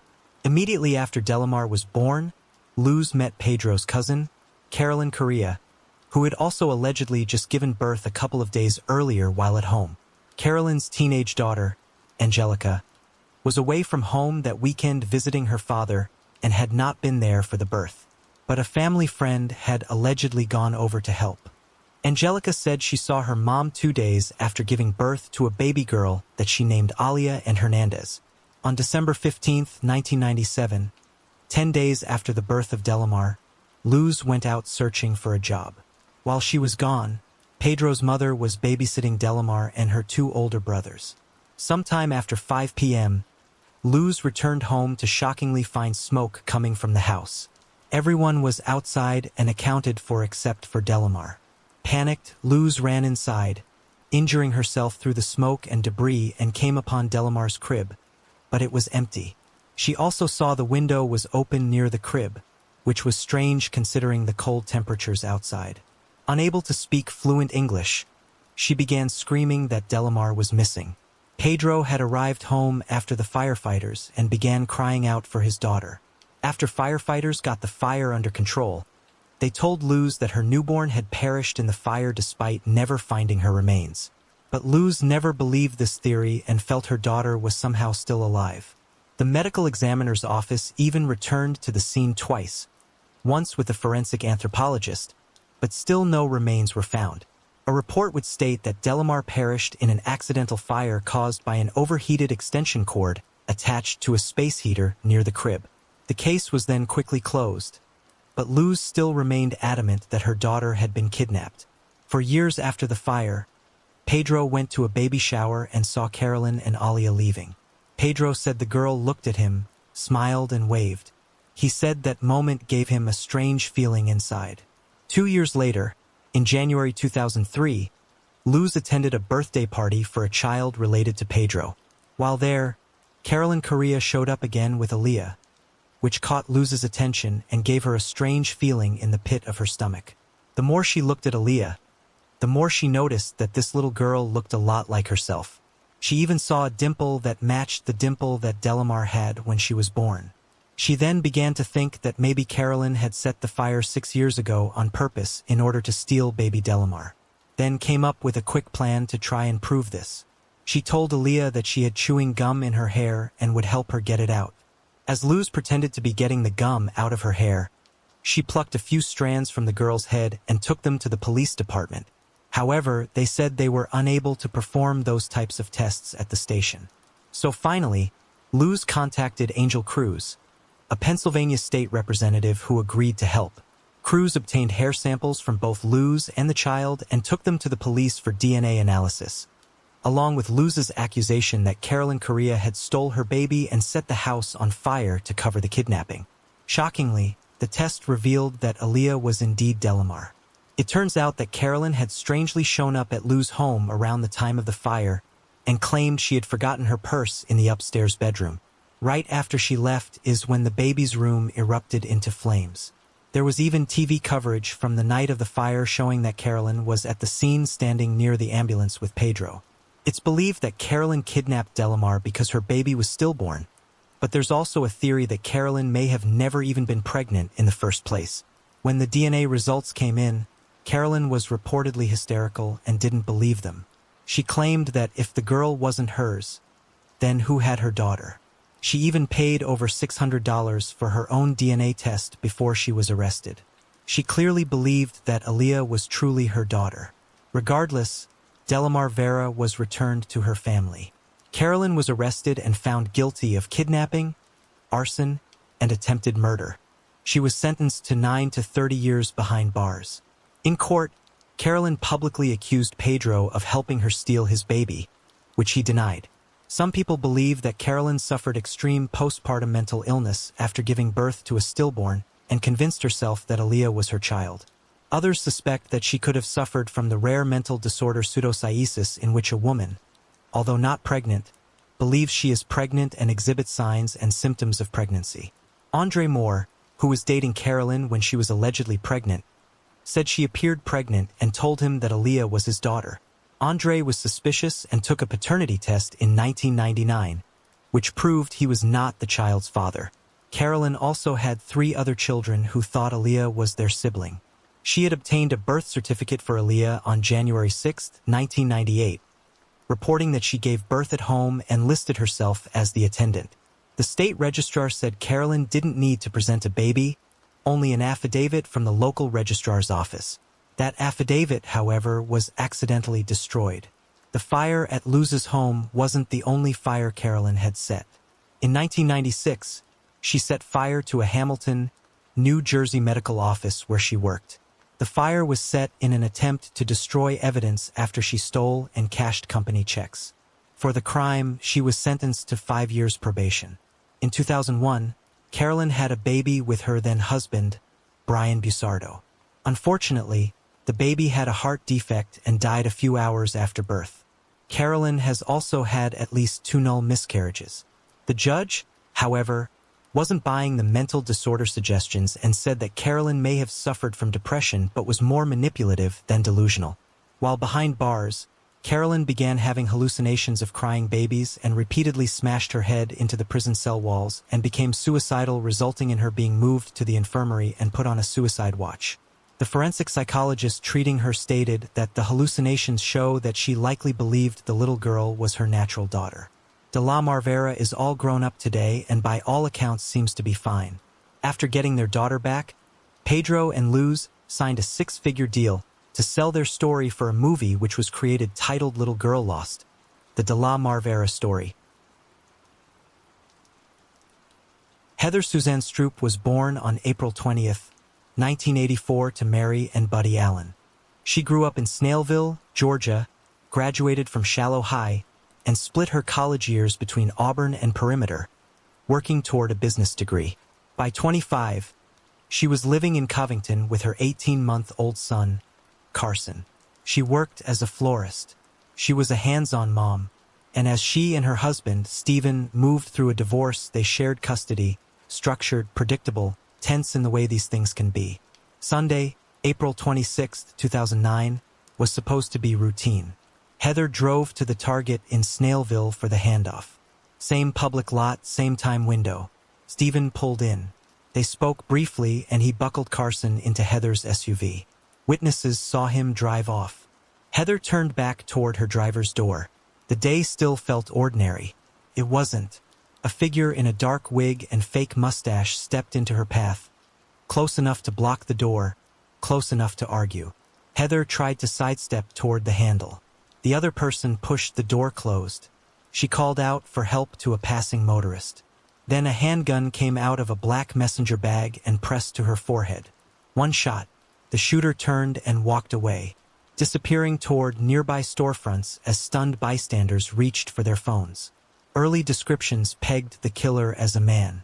Later, as people replayed what they'd seen and as a video circulated, more than one witness realized the gait and frame looked like a woman's. Police fanned out. A K-9 team picked up a trail and lost it. From the start, investigators believed the attack wasn't random. It happened in minutes, in full daylight, and hit at the exact moment when Heather would be separated from Stephen and standing beside her SUV. That pointed to planning, to someone who knew their custody routine. They interviewed the circle who knew about the weekly exchange, family, friends, anyone who might benefit from Heather being gone. Stephen was first up. He'd driven away before the shot and his alibi that evening, car wash. Then his girlfriend checked out. Even so, detectives kept the door open to the possibility of a murder for hire. A composite sketch of the disguised shooter went public, but didn't crack the case. Then a lead surfaced from behind the shopping center.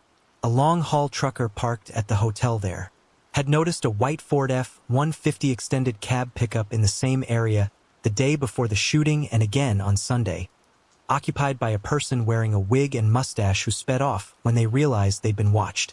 When investigators later drove past a suspect street, the trucker picked out the same type of white Ford parked at that home. The focus tightened on 45-year-old Joanna Hayes, Heather's mother-in-law. Detectives asked where she'd been that Sunday. Hayes produced a small receipt to prove she'd been miles away, near Noonan, around 7:19 p.m. On its face, the slip looked exculpatory, but investigators did the drive themselves. Leaving the Snailville lot at 6 p.m., obeying the speed limit, they reached the spot on the receipt in roughly an hour and 20 minutes. Enough time to commit the murder, leave, and still make that purchase. In Hayes' white pickup, technicians also recovered a dark synthetic fiber consistent with wig material. Detectives decided to press. They showed Stephen the surveillance footage from the lot. His reaction was immediate and visceral. His reaction was immediate and visceral. "It looks just like you, walks like you," he told his mother during a recorded call. In court weeks later, jurors heard that recording. Hayes denied everything in interviews and walked out. As the grand jury convened and the case moved toward trial, more context surfaced.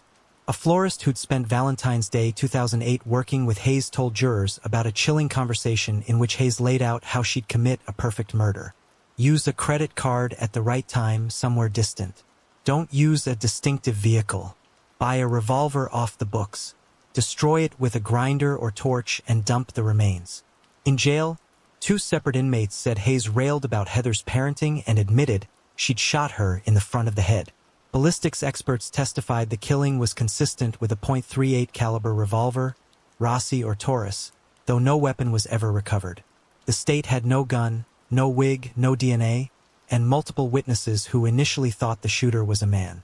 What they had was the choreography of the crime, the timing test that turned an alibi receipt into a problem. The trucker's identification of Hayes' white F-150, a fiber consistent with a wig, recorded calls that shook her own son, and testimony about motive centered entirely on Carson, on control, access, and family lines drawn far too tightly. On May 19, 2011, the jury found Joanna Hayes guilty of malice murder and related charges. Days later, the court sentenced her to life in prison plus 5 years on the firearm count.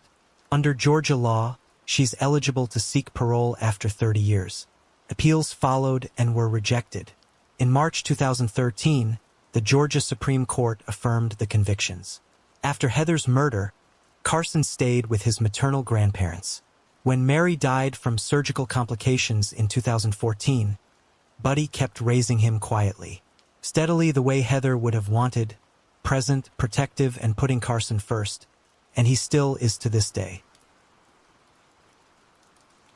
Jana Troxell Murray was born on November 22, 1980 in Wichita, Kansas to David and Phyllis Murray.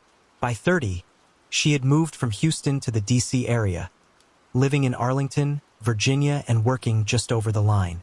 She chased school with intention, 2 years at St. Louis University's Madrid campus, a B.S. from George Washington University, and she was nearing completion of a dual master's in communication and business at Johns Hopkins in Washington, D.C. After 5 years with Halliburton, she shifted into retail leadership as a sales team lead at Lululemon. She loved animals, dance, and travel, and she gave her time to multiple volunteer efforts. Friends and family described her as focused and competitive in the best sense. On the morning of March 12, 2011, the Lululemon manager unlocked the Bethesda store and walked into disorder. The front door unsecured, merchandise scattered, mannequins askew, lights still on in back. With help from a passerby waiting for the Apple store next door, she searched. Jana was found face down in a narrow rear hallway, in blood, with a ligature around her neck. In the bathroom, Brittany Norwood lay on the floor, apparently semi-conscious, wrist and ankle zip-tied, blood on her face. Bloody footprints wound through the cell's floor. The manager called 911, then called again after the bystander confirmed what he had seen. 911, what is the emergency? She's tied up. One person seems dead and the other person is breathing. Norwood initially reported that she had forgotten her wallet after closing and returned with Jana's help. Alarm data showed the door was reopened at 10:05 p.m. She claimed 2 masked intruders entered, attacked both women, and sexually assaulted them. Investigators began with that account, but the evidence quickly eroded it. Jana's injuries were catastrophic, at least 331 distinct wounds. 5 or more weapons appeared to have been used, including a knife and a hammer likely pulled from an in-store toolbox. By contrast, Norwood's injuries were minor and consistent with self-infliction. A forensic expert later testified that blood on Norwood's face ran straight down, indicating she had been upright for most of the night rather than bound on a bathroom floor. Footprint evidence told the same story. 2 sources were identified. A pair of men's size 14 Reebok sneakers found inside the store and Norwood's own shoes. The larger prints tracked through the scene and ended before any exit, consistent with staging rather than intruders entering and leaving.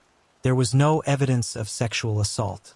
Investigators concluded a cut in Jana's pants had been made to create that impression. Employees at the Apple store next door reported hearing an escalating disturbance the night before, raised female voices through the shared wall. Surveillance from inside the Apple store showed staff pausing near that wall while a nearby security guard listened to music through headphones. Detectives also found blood in Jana's car. Lab work identified a mixture from both women. The vehicle was located 3 blocks away at a farmer's market. When questioned, Norwood acknowledged moving the car and said she had been forced to do so. She also said she had seen a police officer while driving but had not stopped to ask for help. As the timeline settled, a likely motive emerged. After closing, Jana and Norwood completed a routine bag check. Standard loss prevention. Jana found a pair of Lululemon pants in Norwood's bag and notified a manager to address it in the morning. Soon after, Norwood contacted Jana to be let back inside. When Jana returned, Norwood attacked her, moved Jana's car, and staged the store. She put on the size 14 sneakers to track blood, tossed cleaning tools and chairs to simulate a struggle, cut herself, and zip-tied her own wrists and ankles before waiting for morning. A week later, police arrested Brittany Norwood and charged her with first-degree murder. Early witnesses at trial included the store manager, a Montgomery County police officer and corporal, an EMT, and the bystander who helped search the shop. Their testimony outlined the scene: an unlocked door, a ransacked floor, a tight, bloody corridor where Jana's body blocked the doorway, and Norwood alive but bound in the restroom. The officer who arrived first noted Norwood's lack of response and flinched to touch. At the hospital, the bottoms of Norwood's socks were observed to be saturated with blood, while investigators documented a toolbox, box cutters, and a length of rope near Jana's head, as well as blood on the bar of the rear emergency exit. The EMT reported Norwood's moans. Brief eye-opening and rapid breathing. Prosecutors argued premeditation. The defense argued a fight that turned fatal. On January 27, 2012, a jury found Norwood guilty of first-degree murder, and she received a life sentence. She has been incarcerated at the Maryland Correctional Institution for Women. After her death, her family created the Jana Troxell Murray Foundation to carry forward the causes she cared about. They also maintain a small Etsy shop with handcrafted ornaments and similar items in her honor.